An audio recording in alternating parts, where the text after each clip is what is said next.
I was in life-threatening situations. I could have got killed long before the music started. If you could go back in time and give young Curtis one piece of advice, what would it be? I would have started writing music way earlier. I'd have skipped all of the stuff that I could have possibly, because all of this could have changed a lot. I think that adjusts your character though, so it did turn into my behaviors in the music. The things you go through make you who you are. There's more ruthless people in the business world than in the street. You know, like they just have subtleties to their tactics. How they do things is more, you know, but they're doing it right in front of you. You know, how they're structuring the actual deal and things that they're doing. It's like just taking the money for you. Look, robbery, at least it will give you the courtesy of showing you the gun. So you can have those anxieties and feel those feelings that you would feel when you're being robbed. They'll do it on a piece of paper where you feel nothing and just rob you right there. You see what I'm saying? Yeah. So it's the same tactics with a different approach. And a lot of them, the people that do this comfortably, like handing the contract, the thing that they're not conditioned for is direct conflict. And that the circumstances I grew under, I absolutely have to be prepared for. There's positive influences, there's negative influences, there's a lot of things around that you can actually do. Like, you look at YouTube, man. It's pretty much every skill set you're looking for, you can find on YouTube. You find some information about what you're trying to do and not even have it be something for you to sit and read. You're watching them explain it to you. You know, so I don't know why it's not clearer that there's less limitations. Like, you're not limited the same way you were in the past, you know what I mean? Okay, now how did you become interested in vitamin water? I was in the supermarket and I saw a gallon of water for $2.89.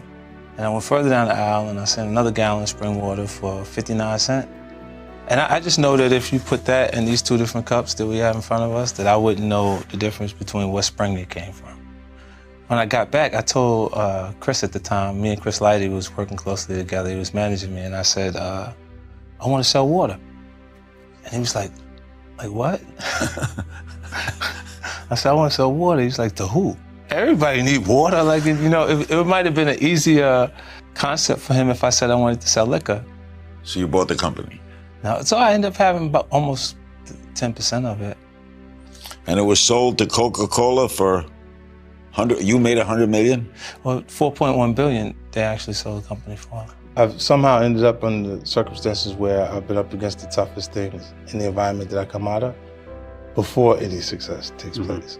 I always say if there was someone to run and go get, I would have ran and got them, but I have to run and get me. So I had to come back myself every time. So it just makes me not look at what would be the bigger situations in front of me, or harder circumstances don't seem so rough to me no more. You know, like, because I've already been up against the toughest things, the biggest obstacles. Take this for granted, right? Almost 90% of the time I'm communicating with people who've achieved a higher level of education than me, right? They're college graduates, things like that. And what I hold on to is they wouldn't have made it under the circumstances that I came up under.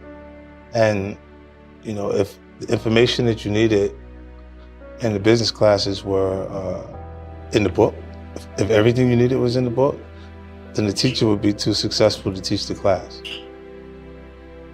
It's how you adjust to things too, I think, because you're gonna have peaks and valleys, or have things change in your career at a point, and you feel like, is it at a high or is it at a low? You can't even, because the money is still coming in. You don't feel like there's a change in finances, stuff like that. But you'll see things that you go, wait, I don't understand why they're doing this. Even now, in film and television, I'll look around and go, wait, what is this? Like, I don't know what they're doing. Like, why'd they pick this up? If I don't understand what's going on, then I'm not sure I'm as good as I think I am, right? If you're confused at how the operation is working, then you don't know. If everything I pick is working, I feel great about that, but you go, what is all the other stuff that they're picking?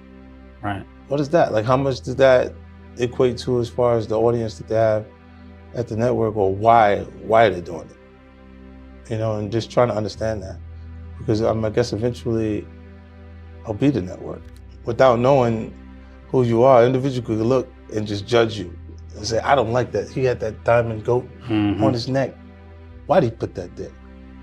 You got to be a certain kind of person because he liked diamonds. All right? And then they could just assume that anything they would like to register negative, they can just register it negative.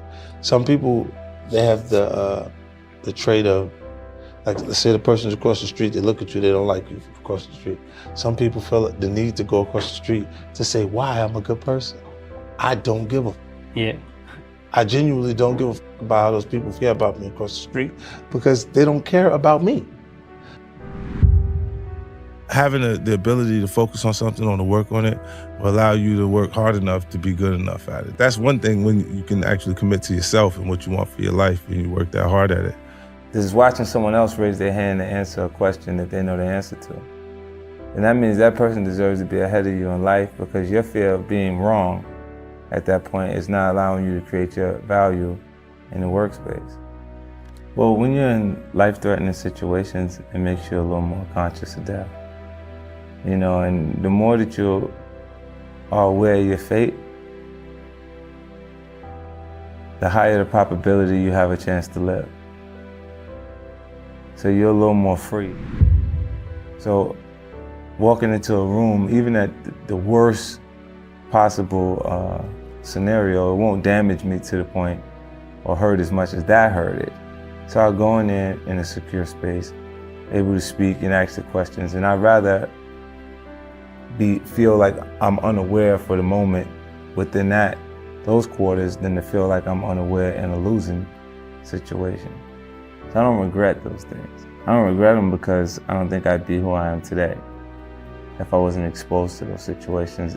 If you ask me, would I, those are unfortunate situations that I've had to experience.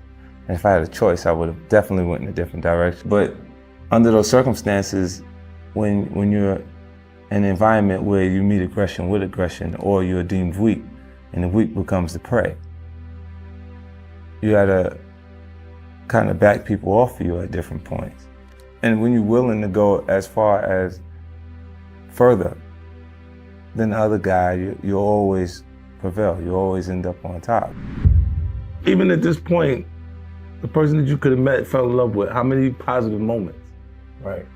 Your highlight reel. Right. The thing that's really important, the most expensive thing we spend is time. Because we can't get it back. And when you look at the highlight reel, whether the person's rich, poor, in the middle, wherever they're at, right? Look, me personally, I look at it and say, they still have so many moments. Look, before I had money, when I'm rich, in the middle, when I'm poor, when I'm in the middle, when I'm rich, regardless, I've been on each one of those portions of the journey. Right.